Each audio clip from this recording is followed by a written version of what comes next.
Welcome and thank you for coming to the webinar series from the Eye and Ear Foundation called Sight and Sound Bites.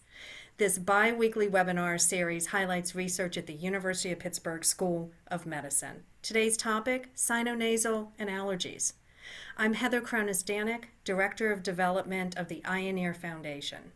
The Eye and Ear Foundation supports research to advance care for vision, hearing, balance, voice, and cancers of the head and neck at the two world-renowned departments at the University of Pittsburgh, the Department of Ophthalmology and the Department of Otolaryngology.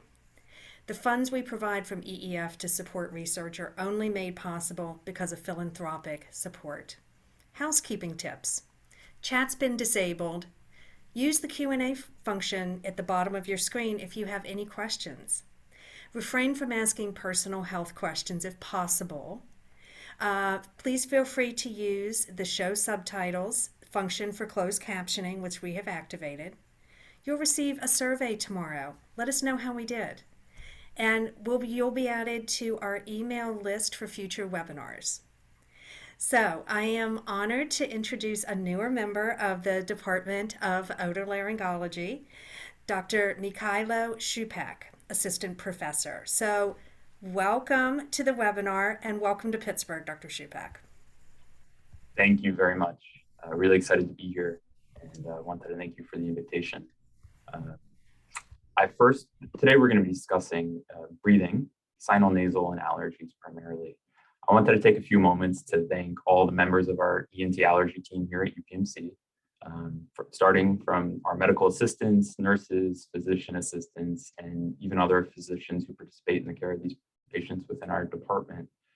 Dr. Hathaway is the director of the allergy program and has worked really hard over the last year or so to revitalize the program, revamp things, and there's some really exciting things ahead. This is an image of probably what many imagine when you think of this wonderful city, Pittsburgh, during the spring, with trees and beautiful flowering bulbs. But unfortunately, these come to cause some bothersome allergy symptoms for a lot of individuals.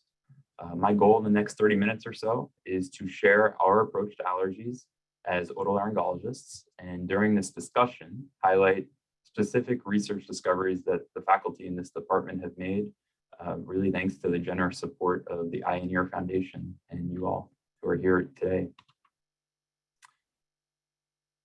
A few of my housekeeping points. I'm going to be discussing several brand name medications. I don't have any affiliation with any of these companies, no financial or intellectual conflicts of interest to disclose. I'm a member of the American Academy of Otolaryngology Allergy, abbreviated AAOA, and this is really one of the major educators in our specialty, and I owe a lot of my knowledge, aside from my residency training, really to this great organization. The concept of sinusitis is a highly prevalent concept really in medical documentation in patients' minds, but it's really something that's not as accurately diagnosed as we would like, just because it is such a tricky subject. When it comes to chronic rhinitis, which is really a catch-all umbrella term, we typically try to separate this into three different etiologies, which all overlap, and that being allergic, infectious, and non-allergic causes. The challenge that we face as clinicians is that there's a significant amount of overlap, like I mentioned, and it really comes down to the diagnostic workup, which includes taking a look in the nose with a camera, which is a nasal endoscopy. We can do that in the office, or allergy testing once you have done a pretty thorough history. The focus of today's talk is going to be allergic rhinitis, so really focusing at the top of that Venn diagram that you see there. And I encourage everyone who didn't get a chance to see it live to take a look at Dr. Eric Wong's talk discussing nasal obstruction and chronic rhinosinusitis on the Eye and Ear website. He gives a fantastic overview of those topics. So allergic rhinitis, which we commonly refer to as allergies, is one of the most common diseases affecting adults. It is the most common chronic disease in children in the US and the fifth most common chronic disease overall. It affects nearly 1 in 6 Americans and generates $2 to $5 billion in health expenditures annually.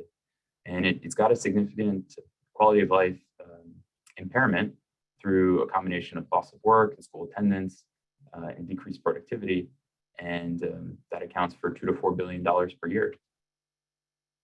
How we define allergic rhinitis is a bit tricky because we have our medical definition, which is inflammatory antibody-mediated disease characterized by the symptoms that you see there. So nasal congestion or nasal drainage, sneezing, itching, and eye symptoms, which can include swelling, redness, and watering. We classify allergic rhinitis in several different ways. So the first can be based on a temporal pattern of symptoms. So you can have seasonal symptoms from pollens or perennial symptoms from dust mites, or even episodic symptoms from environmental exposures that are not normally encountered. For instance, if you don't have a pet, you go over to a friend's house or a family member's house and they have a pet, that would be an episodic environmental exposure. Another descriptor that we can use is how frequent a patient gets symptoms.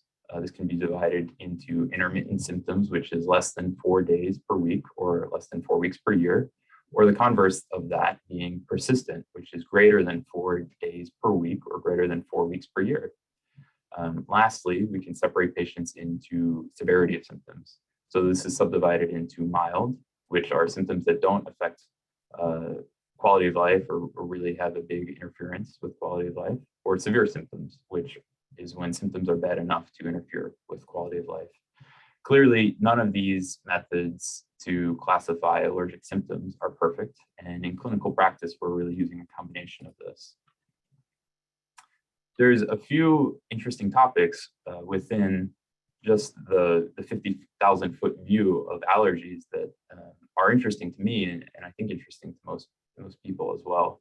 The first being something called the atopic march, or progression with age. So there's been plenty of cross-sectional and longitudinal studies that indicate that allergic disease occurs in a time-based or age-based order, from eczema and atopic dermatitis and food allergies in infancy to the gradual development of early allergic asthma in early childhood. You can see that in the green line. Once the blue and the red start to tail off. And then this is followed by allergic rhinitis in grade school children, which usually persists into adulthood. And that's demonstrated there by the orange line on the graph. There's also a number of comorbid conditions that we see, such as chronic rhinosinusitis and laryngopharyngeal reflux, or GERD, is a common abbreviation that you'll see. And a lot of these are associated with allergic rhinitis. And we have this term that we use called the unified airway theory.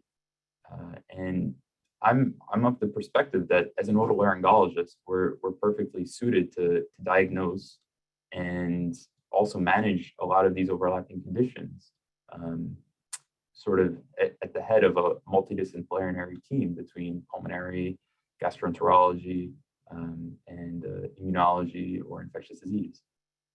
Another interesting concept is the hygiene hypothesis.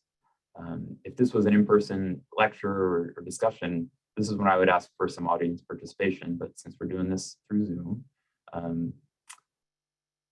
really, what is the hygiene hypothesis?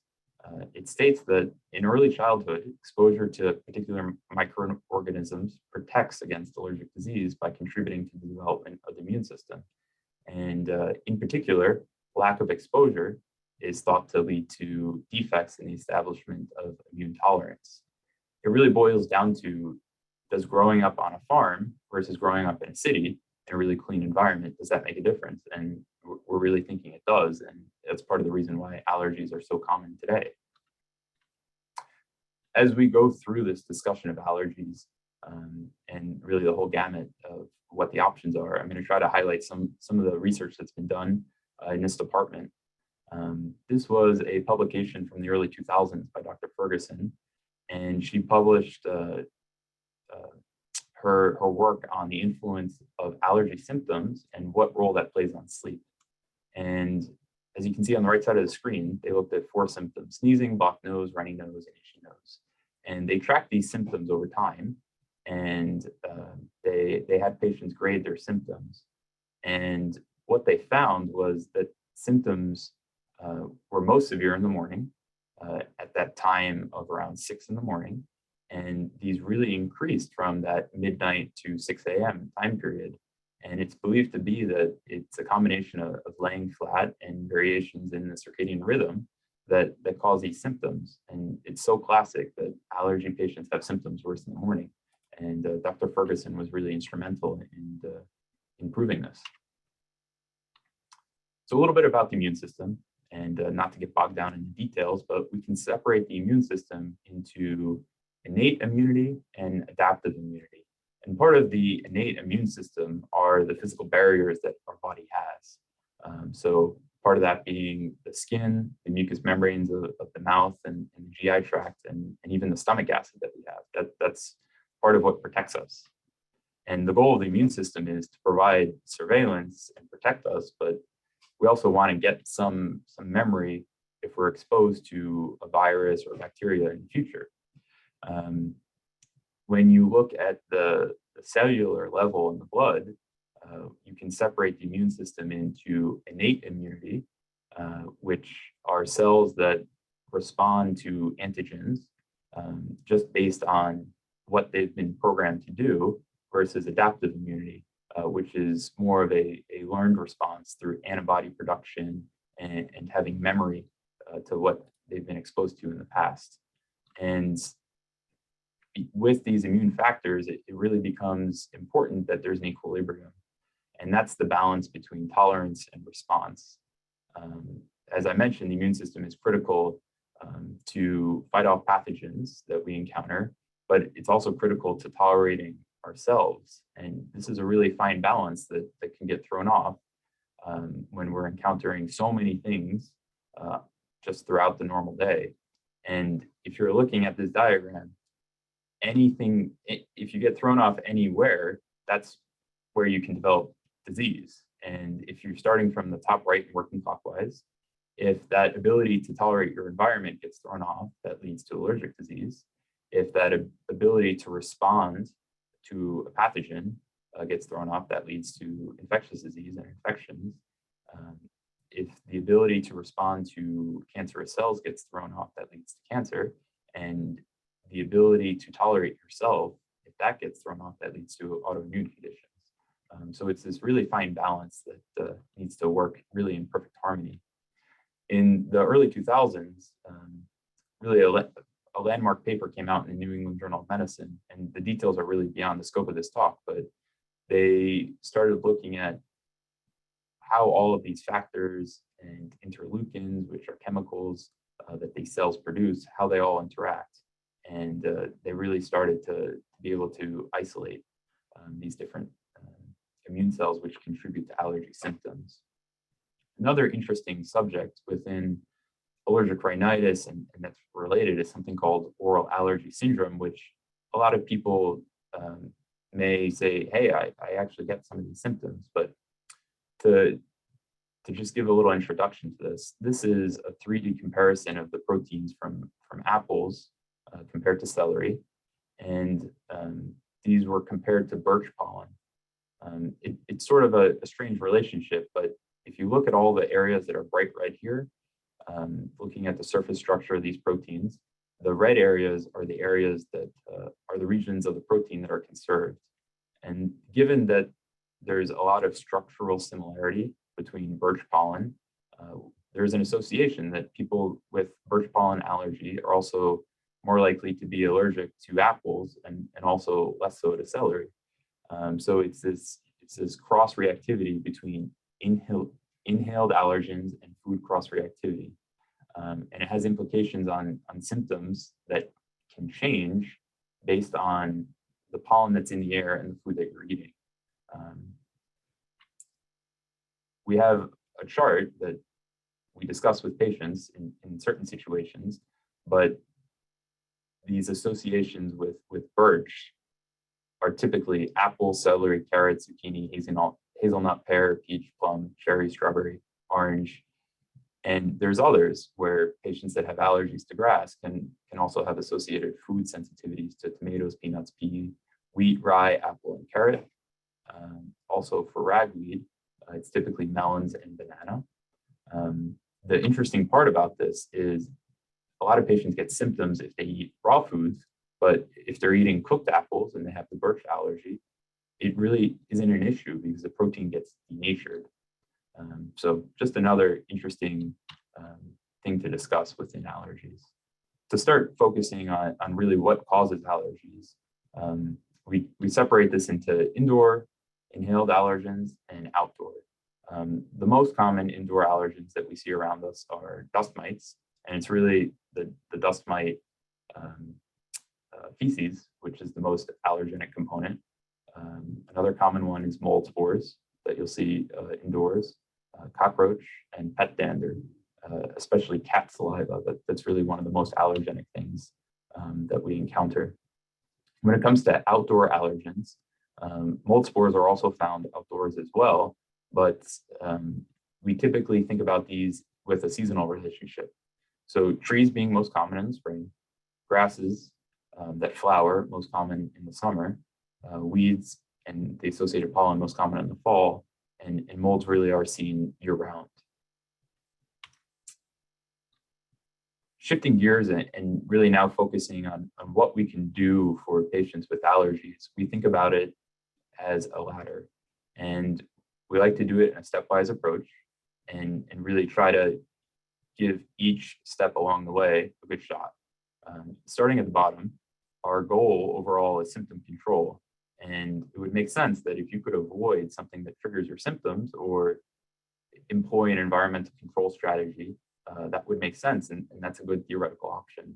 We're going to go through some of those, but in actuality, there's not a lot of data to support that this is a very robust measure. Medications or pharmacotherapy would be another good option, and really the next step up. But the issue with medication, there's no exit strategy. So a lot of these can be lifelong medications, and that creates a bit of anxiety for a lot of patients. And really the last option, or the top of that ladder, would be something that we call immunotherapy, or allergy shots, or sublingual drops. And really that's the only option with hopes of mitigating allergy symptoms from addressing the root of the issue or curing symptoms. Within the otolaryngology community, we have some really landmark clinical practice guidelines, one that was released by the American Academy of Otolaryngology discussing allergic rhinitis. And then a few years after that, there was an international consensus statement also on allergic rhinitis. And a lot of our most robust recommendations come from these two landmark works. The first part of this ladder that we're going to discuss is avoidance. And like I mentioned, this is a good theoretical option. So the 50,000-foot view of environmental control and the approach that we take is that the options are removing the subject from the allergen environment, or trying to reduce the allergen in a subject's environment, or lastly, trying to prevent sensitization before an allergy develops. And a lot of that has to do with pediatrics, and they're doing a lot of research in regards to this, but it becomes a very complicated discussion. Some interesting points that a lot of people with allergies bring up is that many patients benefit when they go on vacation and they're really away from that inhaled allergen exposure. And this has been more difficult in COVID times, but that's what a lot of patients with allergies report. And there's also been some interesting work for kids that had to be moved for one reason or another, but they were moved from a sea level climate to a high altitude area. And that really made a big difference in their allergy symptoms, especially if they had comorbid asthma and airway reactivity. So there is definitely a role that altitude plays, because that changes what the allergens are. Going back to the clinical practice guidelines, they grade their recommendations either as strong recommendation, or an option, or strongly disagree. And when it comes to environmental controls, they word it as the clinician may advise avoidance of known allergens, because really it's hard to present this as a strong recommendation just with the limited data that we have. So some techniques to reduce allergens. The first being an impermeable mattress cover. A lot of you have probably seen this, but the theory is that if you can just cover up a mattress or a box spring or a pillow, that you can reduce the dust mite counts, because the skin cells aren't able to get to the dust mites. And that's really what they feed on. There's definitely a significant reduction in the allergen load, but this doesn't always hold up after several weeks. Another option is washing bedding in hot water greater than 130 degrees. That's an effective way to reduce dust mites. Dehumidifiers in the house have been somewhat effective, at least in the short term. Air conditioners or central dehumidifiers can also help, but really the goal is to get the humidity to less than 50%. Acaricide is basically a general term for pesticides, which is a chemical that can be used in the house to reduce dust mites up to 70 to 90%. Really, this is the single most effective measure for dust mites specifically. And this was proven in a 2010 Cochrane review. It just becomes a little bit tricky because some of these chemicals, for instance, tannic acid, can stain furniture if not used correctly. So it can scare off a lot of patients. Vacuuming alone hasn't been shown to be effective, but some vacuums with HEPA filters have shown some benefit at least. And then other measures like reducing curtains, carpets, fabrics, and upholstery, introducing sunlight, all have shown to have some benefits. Looking at specific allergens, so dust mites are really one of the most common things that we encounter, most commonly found in the bedroom, involving pillows, mattresses, box springs. These are really, really tiny microscopic insects that feed off skin cells, and we react to their fecal material. And there's shocking statistics that people have put out there, but a full-size bed can have over 2 million dust mites, and 20% of the weight of a standard pillow can actually be from the dust mites. I listed some of the physical measures here that are most effective that we covered on the previous slide. Like I mentioned, acaricides or pesticides really are the most effective measure proven in the literature. And there's been some benefit with the other measures that are listed here, but it comes down to that reducing the number of dust mites doesn't always reduce the symptoms in the long term. Cockroaches are unfortunately something that's found commonly in urban environments and older homes.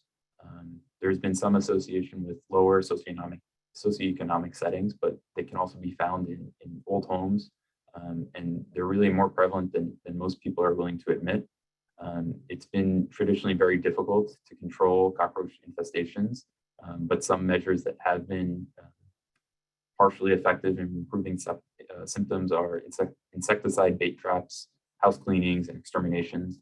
But obviously there's a lot of cost and work that goes into this. We know that 2/3 of houses have pets.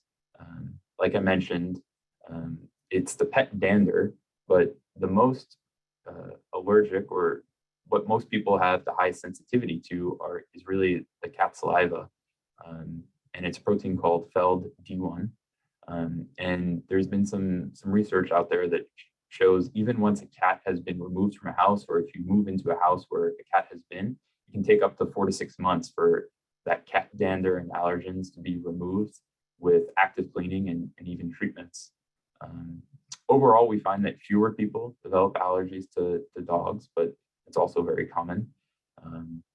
If complete avoidance is impossible, because most people, when you bring up the subject, aren't willing to get rid of their pet, there's some strategies that we typically employ, that being trying to keep the pet out of the bedroom, or at least off of the bed.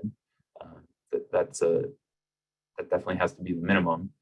Trying to remove carpeting when possible, because that can trap a lot of the antigen, but this can be expensive or out of budget for most patients.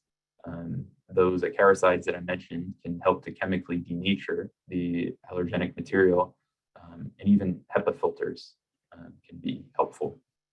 Really, the take-home message from these environmental controls that I want everyone to try to take away from is that a lot of this has to come down to the patient preference, because that's who's ultimately going to be planning these environmental controls, and it has to be a shared decision between the physician and the patient to try to employ some strategies that really are the best options for them. So what's practical? What is within the budget when it comes to cost? Because some of these devices, like HEPA filters, can be pretty expensive. Some can require multiple treatments like exterminations, and renovations are exceedingly expensive. To put in hardwood floors and remove carpet, that's a lot of work that you're talking about. Most people aren't able to do that. And there's a lot of research that's been done. It's really been done on asthma more so than the allergy type symptoms. So we don't have a ton of data about allergies and environmental controls. Taking that next step up on the ladder, next would come medications. And that comes down to nasal sprays and allergy pills. A lot of them are over the counter. There are still some that are we're only able to get through prescription. And this gives us the best immediate benefit, but there's really no great exit strategy when it comes to these. So our first line medications that many of you are probably familiar with is a topical nasal steroid, or Flonase or fluticasone. This can be over the counter or prescription. It really is the same thing. And there's plenty of different steroids that are also nasal sprays, not just fluticasone, mometasone. There's a whole range of different options, and they all work by the same mechanism. The next option that we consider in our first line of treatment would be an oral antihistamine. And there's a few different options that are non-drowsy, but they have varying levels of sedation that some of them can have. So the one with least sedating qualities is Allegra, but there's other options such as Claritin or Zyrtec. All pretty similar. They have different onset of action in terms of how quick they act, but they all have the same general effect. Another option is a medication called azolastine. It is a nasal spray, and it's a topical antihistamine. And the FDA actually in 2021 approved this for non-prescription use. It's not available in most pharmacies yet, but that's probably something that you're going to see over the counter. Topical antihistamine spray. One downside is it doesn't have a great taste, and that can bother a lot of patients. And the last is a neti pot or saline rinses. There are some that are mechanical and electronic that really rinse out the nose, or it's the old-fashioned squeeze bottle, or the neti pot where you're turning the head. This squeeze bottle is what I found works best for most patients, where you spray in one side of the nose and it comes out the mouth. And really the theory here is that you rinse the nose out to clear out the allergens, and it can be a good way to clean the nose prior to using one or even two nasal sprays, sometimes multiple times per day. Other options for allergies that most of you are probably familiar with are some of the medications that are listed here. A very common one previously was Singulair. The FDA came out with a black box warning about some psychiatric side effects such as aggression, depression, agitation, sleep disturbances. This was a few years ago about Singulair.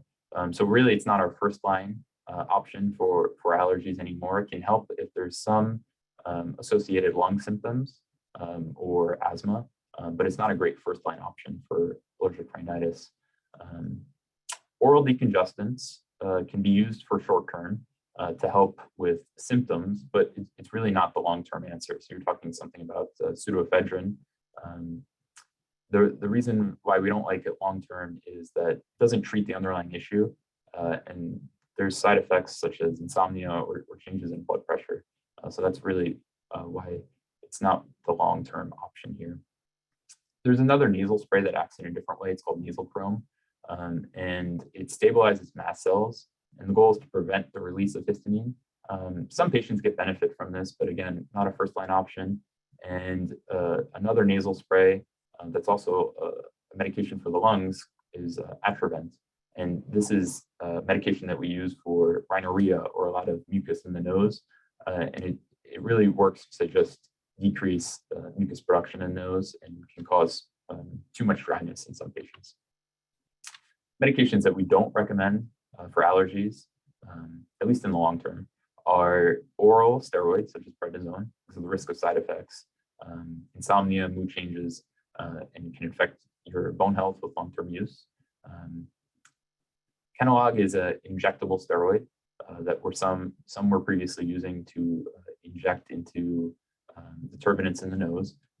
Again, not one of the medications we're really recommending at this point. And the last being Afrin, really strong decongestant. The generic name is oxymetazoline.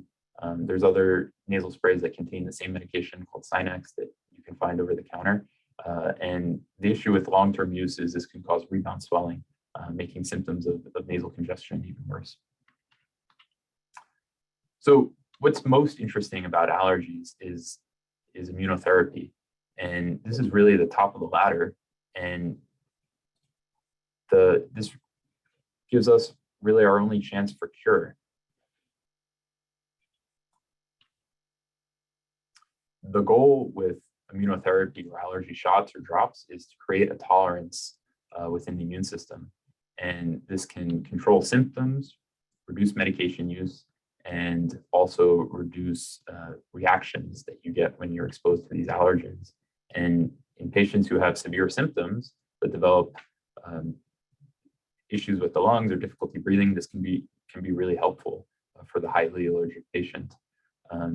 There are definitely some logistical challenges with this, and I'll cover some of these, but the symptom control really depends on the dose of the allergy shot that you're able to get to, and it requires continuous treatment, generally for 3 to 5 years. And if you're not able to get to that full dose treatment and stay there for a few years, that early withdrawal decreases the effectiveness and the symptom control. Before you get to allergy shots, though, you have to do allergy testing. And a lot of us have probably seen pictures, but broadly, you can separate this into 2 different categories. You can do skin testing, or you can do blood testing. Skin testing has been around for essentially a century now. And what it can involve is skin prick testing, like you're seeing here, where it's either done one at a time or with a multi-prick applicator, where the tester is able to do 8 pricks at a time. Usually you test for anywhere from 30 to 40 different sensitivities. There's another option, which isn't done as commonly anymore, called intradermal testing, where you inject varying concentrations of allergens, and then you watch the response, you measure the response, and then you do this sequentially, and you become more and more concentrated until you reach what you think will be the treatment dose, or there's something called modified quantitative testing, which is a combination of both of those. And then the other option would be blood testing. And what that involves is usually a tube of blood that's drawn in the office or at Quest. And there was a test in the past that was called RAST, but there's now newer techniques that really we're getting very similar results to skin prick testing. So obviously providers have their own preference, but both of these provide very equivalent data. And I'm going to show you a study that was done in this department that really proved that. When it comes to treatment options, you can subdivide things into allergy shots or sublingual drops. There's also newer treatments that are coming out, but a little bit beyond the scope of this. And this is really the only intervention to date which has the potential to cure a person of their allergies. And there's some literature in children that shows that allergy shots have the ability to improve symptoms and sensitivities from ever developing. So the way this works is there's a buildup phase when you're doing allergy shots, and this depends on how sensitive the patient is, but there's a slow advancement over the first 4 to 6 months where the dose goes up in a linear way.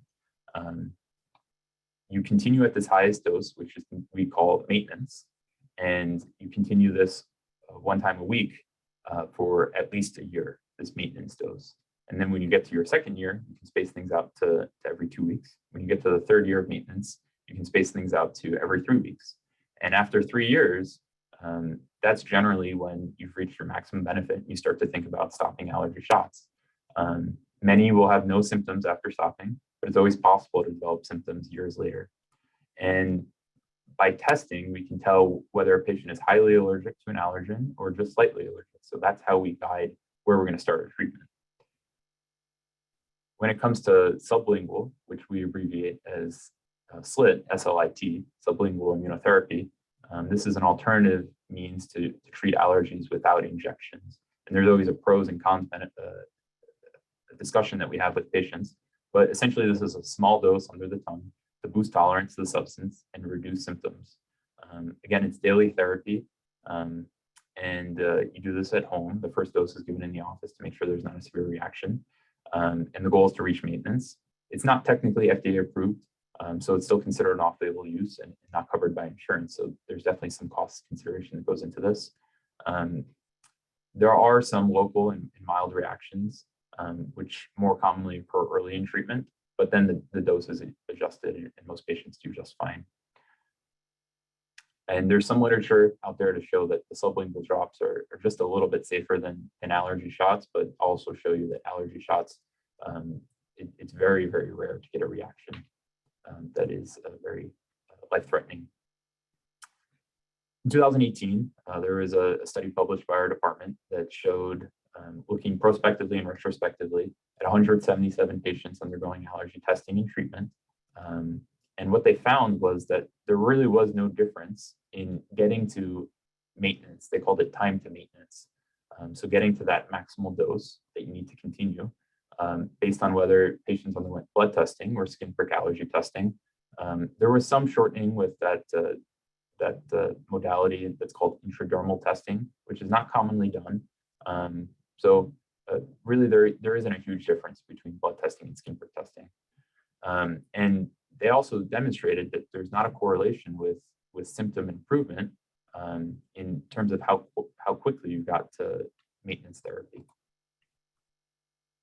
There's some newer FDA-approved sublingual tablets, which you may or may not have heard about. And there's 4 on the market right now.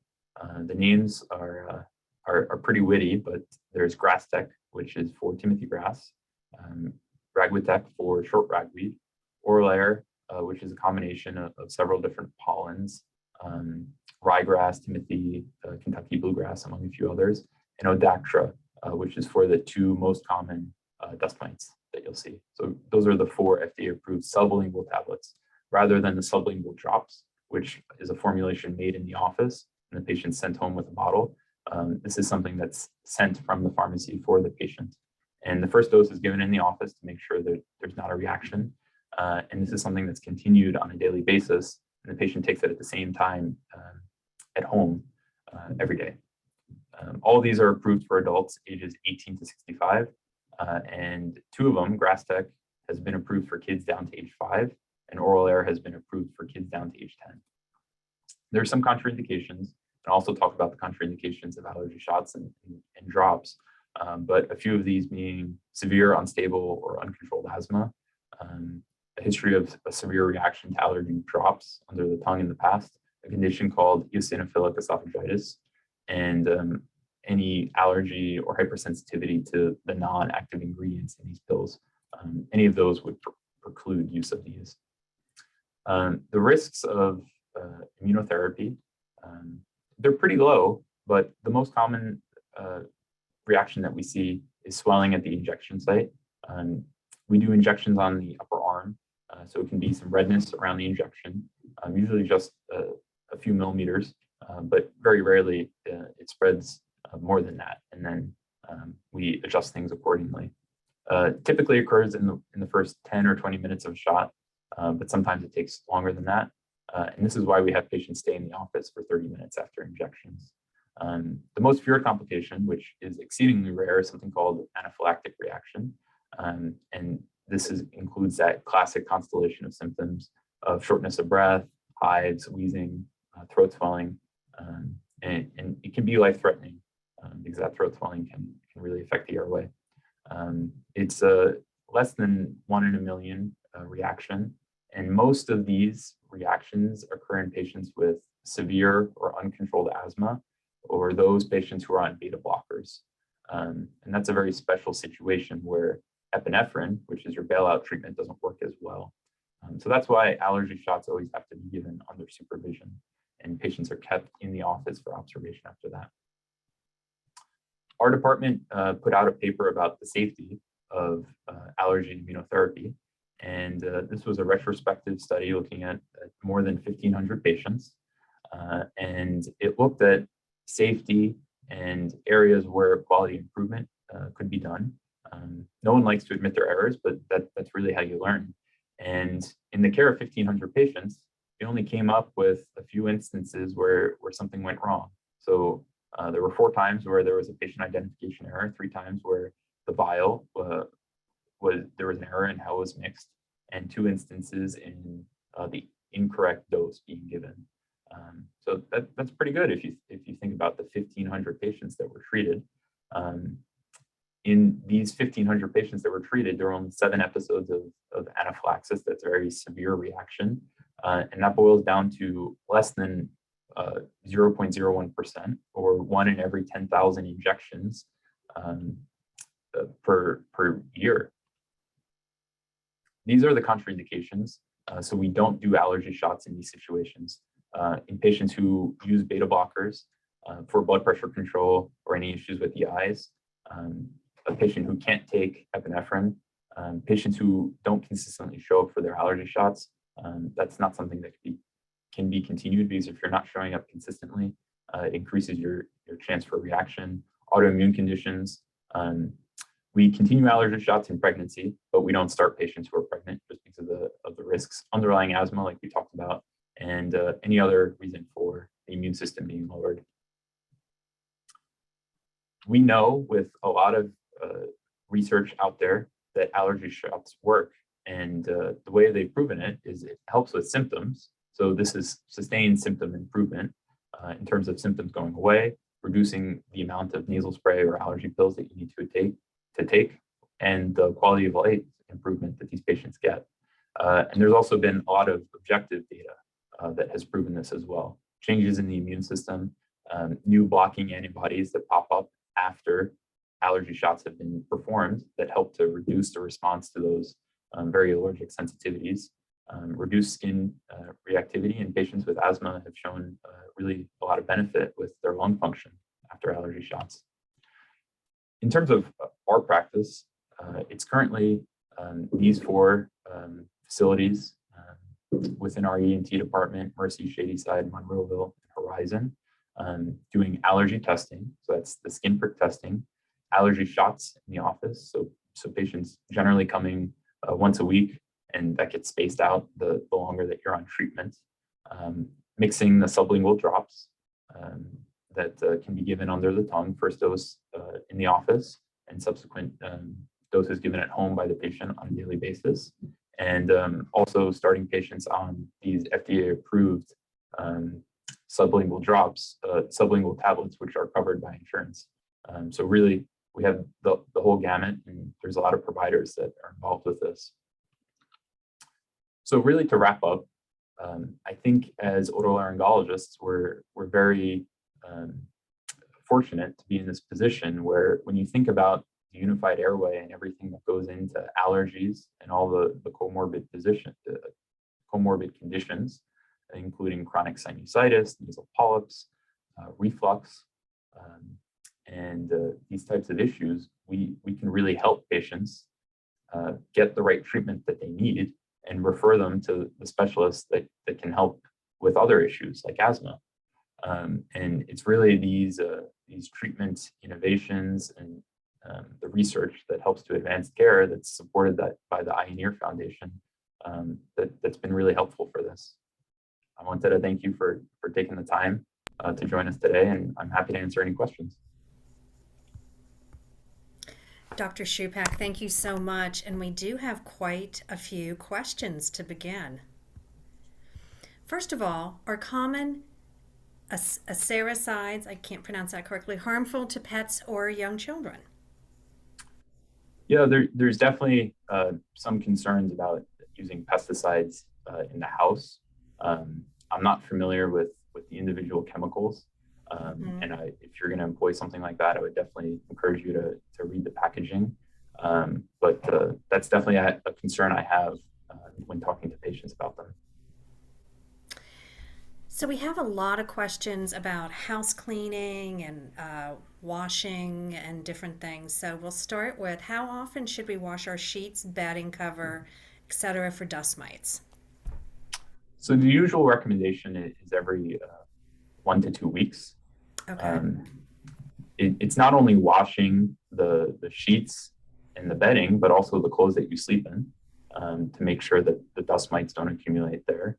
And there's other strategies that can be employed for things like pillows and comforters, because those are difficult to wash items. You can put those in the dryer on high heat, and that also helps to eliminate the dust mites.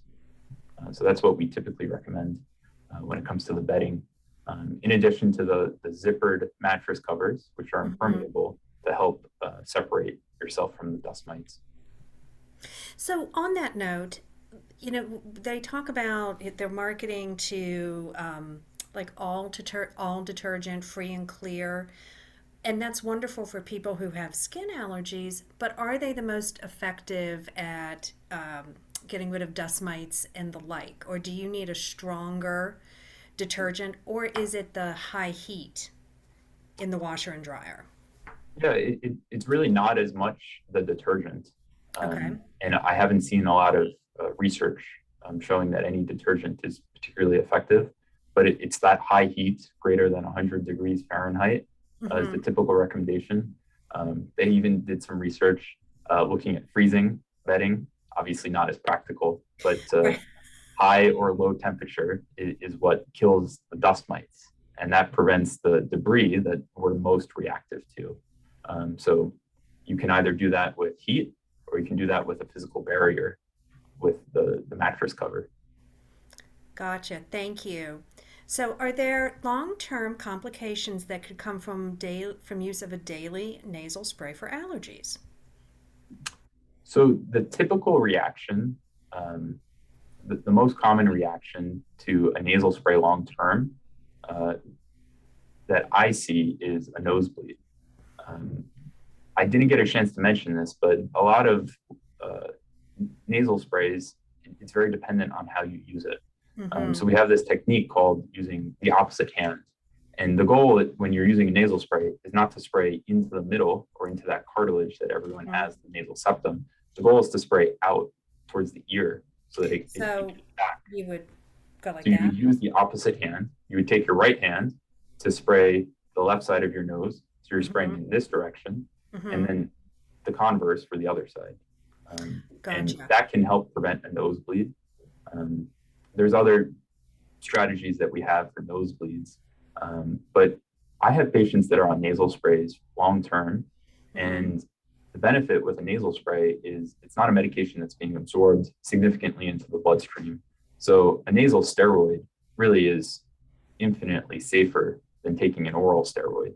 So Gotcha. that's why we really prefer nasal sprays and topical medications when patients have a lot of nasal symptoms, mucus or congestion in the nose.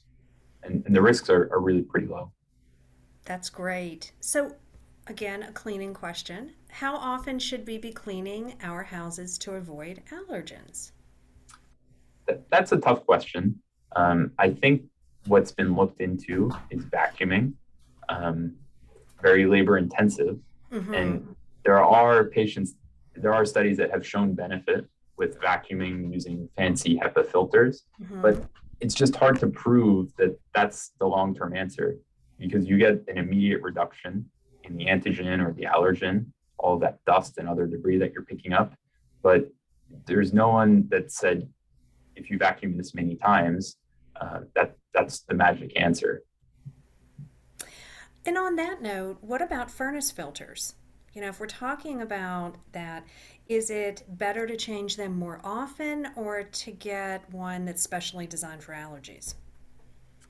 The ones that are designed for allergies definitely do help, Okay. but you have to balance that with the cost that goes into changing these very frequently and the inconvenience.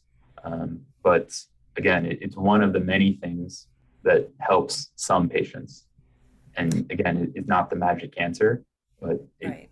definitely help if you include it in this global picture of trying to uh, improve your environmental control of allergens, because we can't live in a bubble. So you just try to improve that as much as you can in the house. Thank you. Is it okay to take an oral medication like Allegra daily, year round, as a preventative? Yeah, I definitely do have patients who take Allegra on a daily basis. Um, the risks are pretty low. Mm-hmm. Um, the oral antihistamines can cause some dryness, especially in the mouth, but it tends to dry patients out. But it's really helpful if patients are having symptoms outside of the nose. So itchy, watery eyes, Mm-hmm. some throat symptoms, or sneezing. That's Mm-hmm. when the allergy pill is most effective, rather than if it's just nasal symptoms. That's when the nasal sprays are most helpful. Um, there is some prophylactic benefit Mm-hmm. in preventing symptoms by taking that antihistamine, because it doesn't work right away. It's going to take a few hours to work.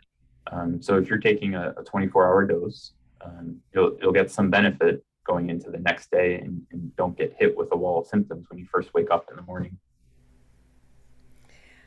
So, another cleaning question. Are we better off cleaning our houses less often if we have little kids so that they become desensitized to allergens? It's a good question. Yeah, that's a really interesting discussion, and something they're really looking into, not just for dust, but also for foods and peanut allergies specifically. Mm-hmm. Um, I would say that hasn't been proven, um, in terms of leaving dust around so that kids are exposed. I think they're actually leaning towards the converse, that trying to eliminate exposures to those types of things can prevent severe symptoms, but a lot of this is being studied still. And on that note, does exposure to pets early in a child's life prevent or desensitize them to pet allergies? Yeah, there's some literature to show that. Definitely not an area of my expertise, but pediatricians are commonly um, uh, saying that there's some literature to show that early pet exposure can decrease that allergenic risk. So, is it possible to outgrow certain allergies like pollen and ragweed? We do see some changes over time. Usually, adults, younger adults or middle-aged adults, do find that some allergy symptoms can burn out with age. Mm-hmm. And when I have an older patient that comes to see me in the clinic, you start to think a little bit less about uh, allergic rhinitis, and you start to think more about non-allergic causes of rhinitis. And there's a whole various list of causes, some of which Dr. Wong discussed in his talk, but one of those being vasomotor rhinitis, which can be triggered by changes in temperature or foods. And there's even more causes of rhinitis. So, another question. If someone has been receiving immunotherapy for at least a year without a reaction, does that mean they likely won't ever have one? Or can it change based on the dosage? So if you've been receiving allergy shots for a year, you're probably at your maintenance dose. And I would say your chance of reaction is definitely lower at that point. A lot of the research has shown that anaphylactic reaction, that very severe reaction, occurs in patients with uncontrolled asthma, or that really difficult situation where they're on blood pressure medication.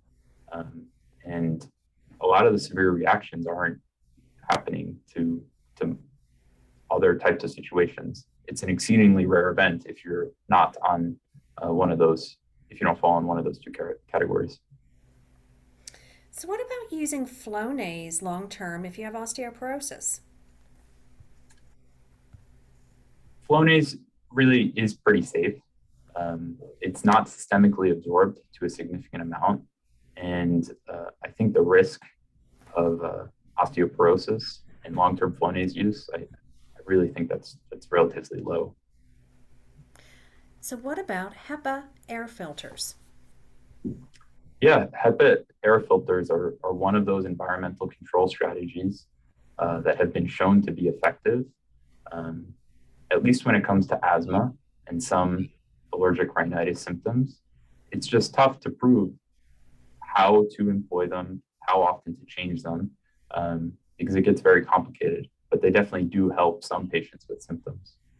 And you really have to tailor it to your own situation.